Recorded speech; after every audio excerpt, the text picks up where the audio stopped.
Le contexte colonial, avons-nous dit, se caractérise par la dichotomie qu'il inflige au monde. Monde compartimenté, manichéiste, immobile, monde de statut, monde sûr de lui, écrasant de ses pierres les échines écorchées par le fouet. Voilà le monde colonial. Le monde colonisé est un monde coupé en deux. Sans doute est-il superflu, sur le plan de la description, de rappeler l'existence de villes indigènes et de villes européennes. D'écoles pour indigènes et d'écoles pour européens, comme il est superflu de rappeler l'apartheid en Afrique du Sud. Le monde colonisé, donc, est un monde coupé en deux. Et la ligne de partage, la frontière, en est indiquée par des casernes et des postes de police. L'indigène est un parquet. L'indigène est un parquet. Et si les derniers doivent être les premiers, ce ne peut être qu'à la suite d'un affrontement décisif et meurtrier des deux protagonistes. Cette volonté affirmée de faire remonter les derniers en tête de file, de les faire grimper à une cadence trop rapide, disent certains, les fameux échelons qui définissent une société organisée, ne peut triompher que si on jette dans la balance tous les moyens, y compris la violence. Oui, le fameux principe qui veut que tous les hommes soient égaux trouvera son illustration aux colonies dès lors que le colonisé posera qu'il est l'égal du colon. Un pas de plus, il voudra se battre pour être plus que le colon. En fait, il a déjà décidé de remplacer le colon, de prendre sa place. La décolonisation unifie ce monde, en lui enlevant par une décision radicale son hétérogénéité, en l'unifiant sur la base de la nation, quelquefois de la race. Mais le manichéisme premier qui régissait la société coloniale est conservé intact. Le colon fait l'histoire. Il est le commencement absolu. Cette terre, c'est nous qui l'avons faite. Il est la cause continuée. Si nous partons, tout est perdu. Cette terre retournera au Moyen-Âge. En face de lui, cette démographie galopante, ces masses hystériques, ces visages d'où toute humanité a fui, ces corps obèses qui ne ressemblent plus à rien, ces cohortes sans tête ni queue, ces enfants qui ont l'air de n'appartenir à personne, ces paresses étalées au soleil, multitudes jaunes, masses noires, des êtres engourdis et travaillés de l'intérieur par les fièvres et les coutumes ancestrales.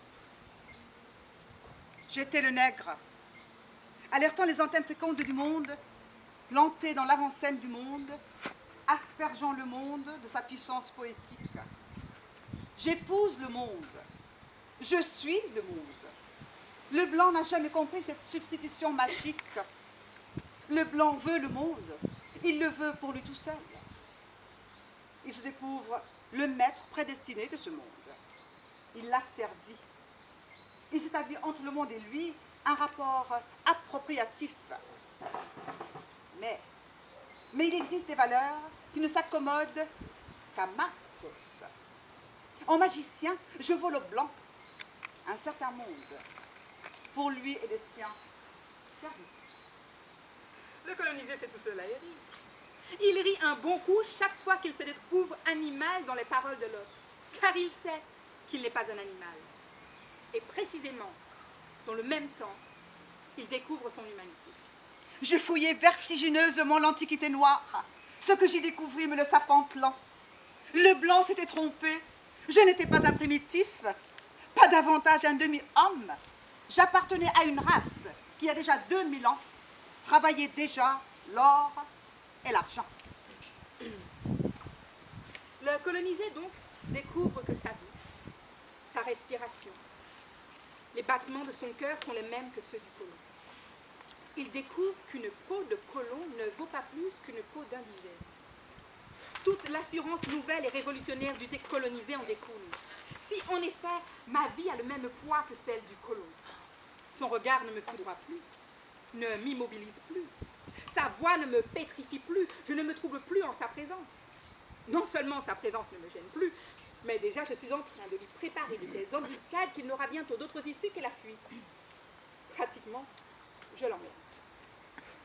Et si les derniers doivent être les premiers?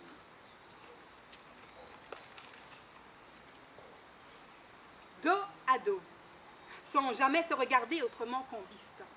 On terre nos vérités au fond des verres trinqués. Chin, chin, on joue à faire comme si. Amis, amis, amis, entrez dans la danse. Voyez comme on danse. 1, 2, 3, 4. 1, 2, 3, 4. Ici, tous nos bals sont des bals macaques, où l'on fait valser le réel sous les craques. 1, 2, 3, 4, on valse. De ronds de jambes, en overdose de ronds de chapeau, en mépris de ronds de cuir, on valse. Valse de veines fraude, que de vignes et des joues lobes. 1, 2, 3, 4. Un pas en avant, de nouveau maître du corps. 2 pas en arrière, car tout est dans la tête et le corps. 3 pas de côté pour éviter de tomber, nez à nez avec celui qu'on ne peut pas sentir.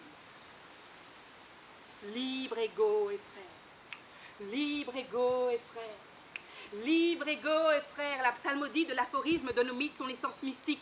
Abracadabra, et les mots feraient effet. Bas les masques. Vus d'en bas, les mots sont des faits. Libre, égaux et frères. Incantation de bien-né. En écho, le faire, l'exploitation du damné. Quand on est du sommet, l'horizon est dénué de lisière. Il faut être né de la sueur et du sang. Il faut avoir le malheur comme amant et l'histoire contre soi pour en comprendre le leur.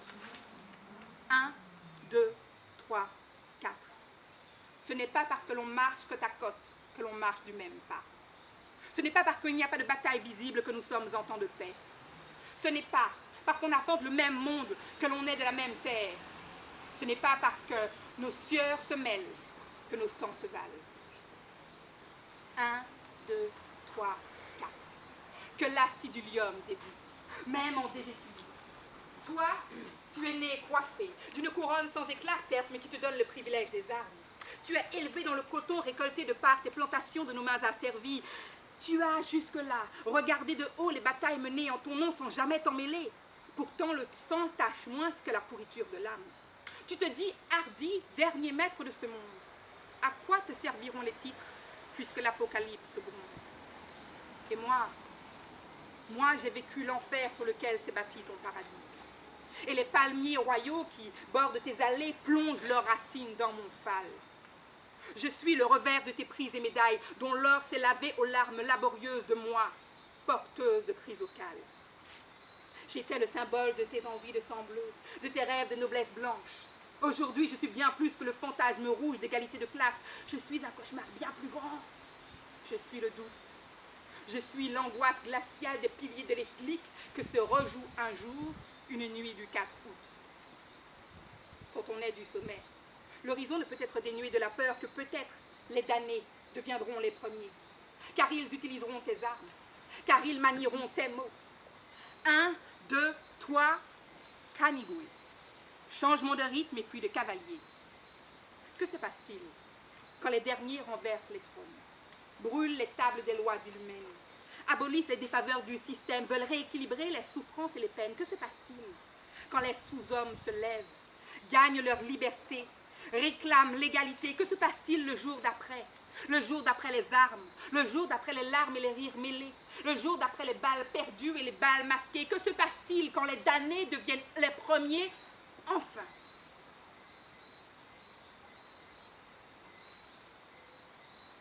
Un, 2, 3, 4. On croit changer de rythme et puis de cavalier, mais au final, une nouvelle valse démarre. 1, 2,